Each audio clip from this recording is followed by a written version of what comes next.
Today we are talking about the carbon cycle. We had just talked about the water cycle a couple days ago, so let's go ahead and review that just so we can practice some of the terms there. So what is it called when we have water that turns from a liquid, from like a river, a stream, a pond, into a gas, into water vapor? What do we call that? We call that evaporation, okay? So a water that's in a river or a pond or a puddle, it goes into the air as water vapor, and we call that evaporation.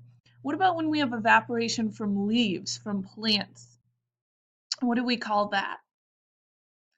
We call that transpiration. So when water is evaporating from the leaves of plants, that is transpiration.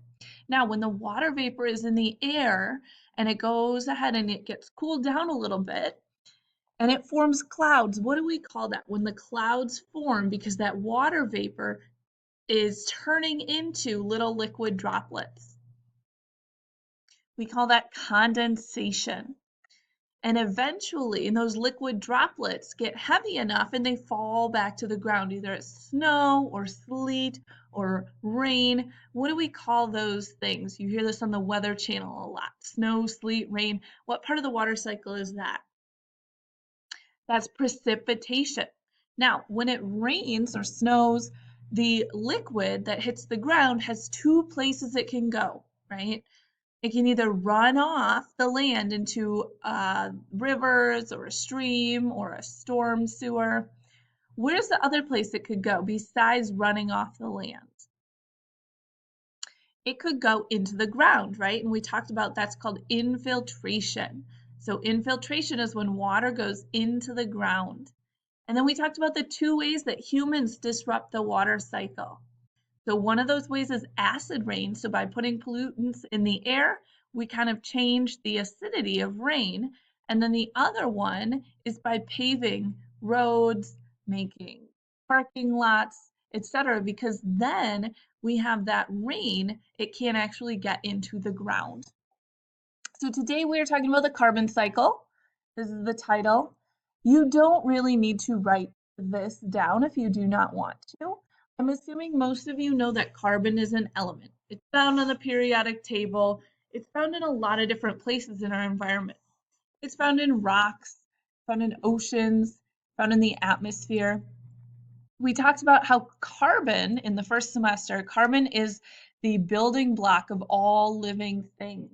So carbon forms the backbone or forms the core of many of the molecules that living things need.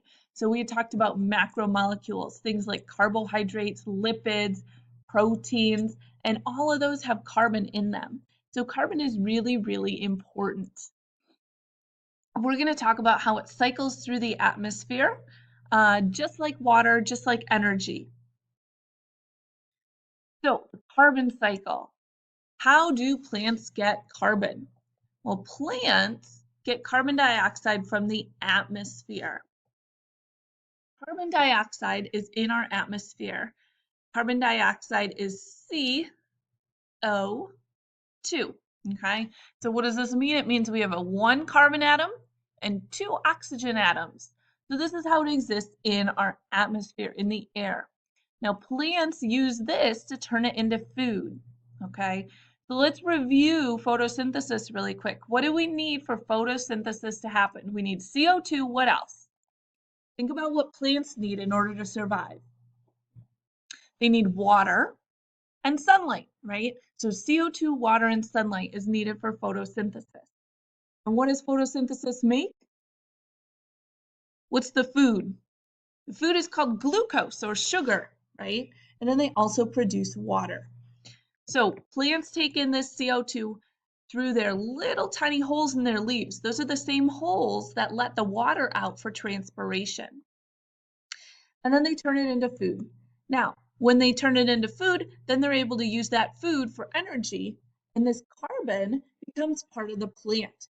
So all of the plants on Earth have carbon in them because the carbon forms the proteins and the fats and the lipids and the DNA that that plant needs.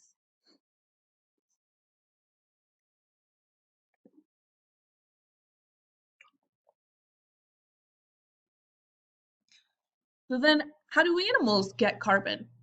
If plants get it from the air, how do animals get it? Well, when animals eat plants, they take in the carbon, and some of it becomes part of their own bodies. All right. So animals need carbohydrates, they need proteins, lipids, DNA. So they need carbon too, because all those molecules in their body are made of carbon. So what we do is we eat plants, or in our case, we eat animals as well, and some of those animals ate plants. That carbon is taken into our digestive system and it's broken apart, and then we use that carbon to make our own molecules, our own DNA, our own proteins, our own lipids, and it becomes part of our bodies. So our bodies are made of tons and tons of carbon atoms, and they're all connected together in different forms to make proteins, lipids, fats, all of those really important molecules that we need in order to function.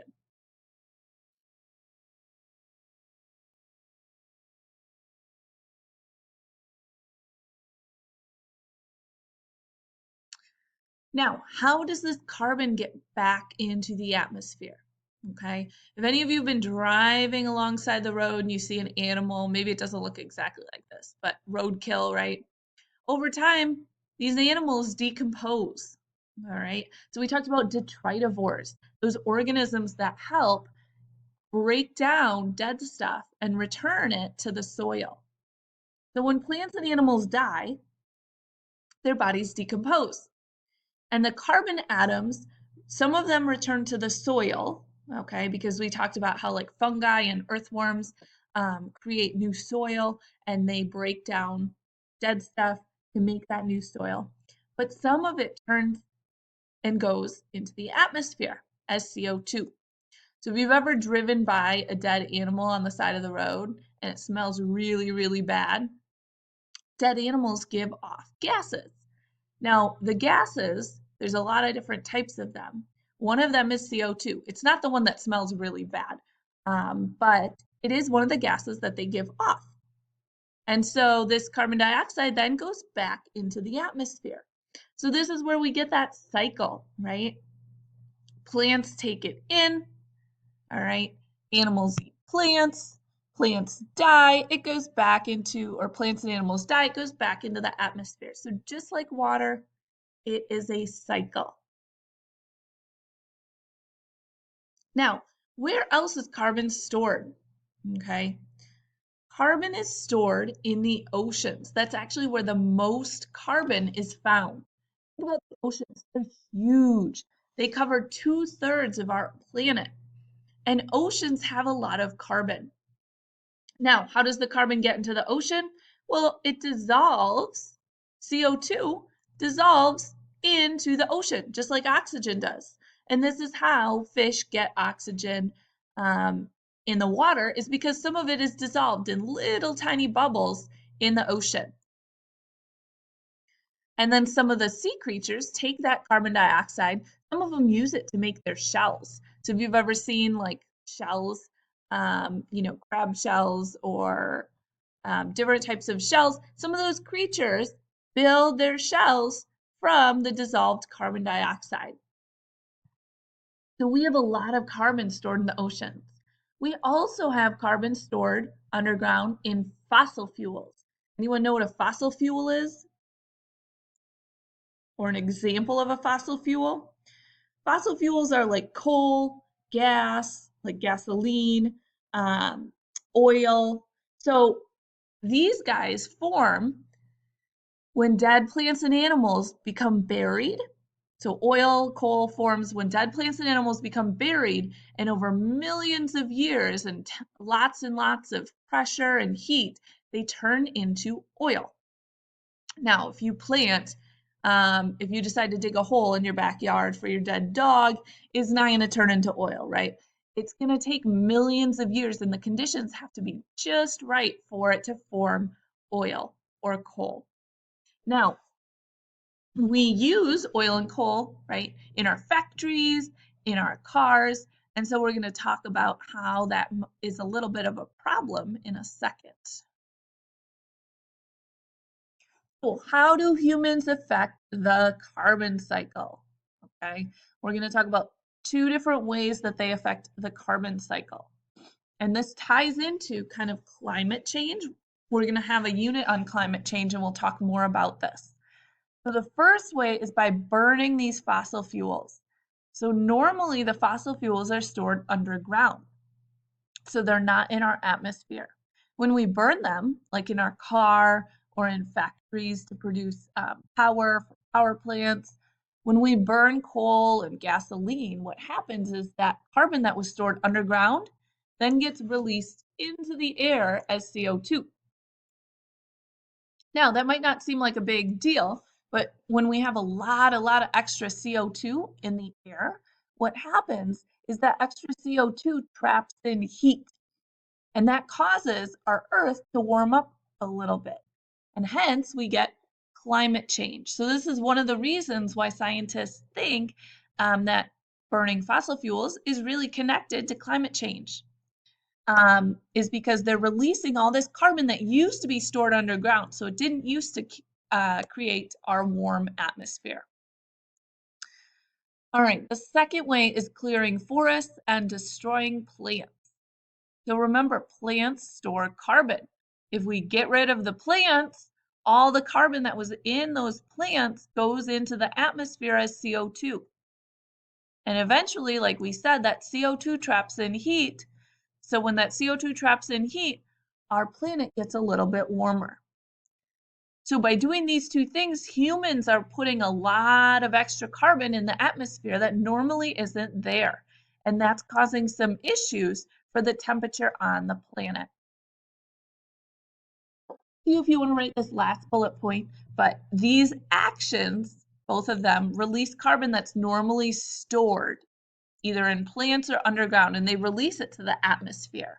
And so when we talk more about climate change, we'll talk about exactly how this carbon affects the atmosphere when we get there. But for now, just know that humans affect the carbon cycle by burning fossil fuels and clearing forests and destroying plants.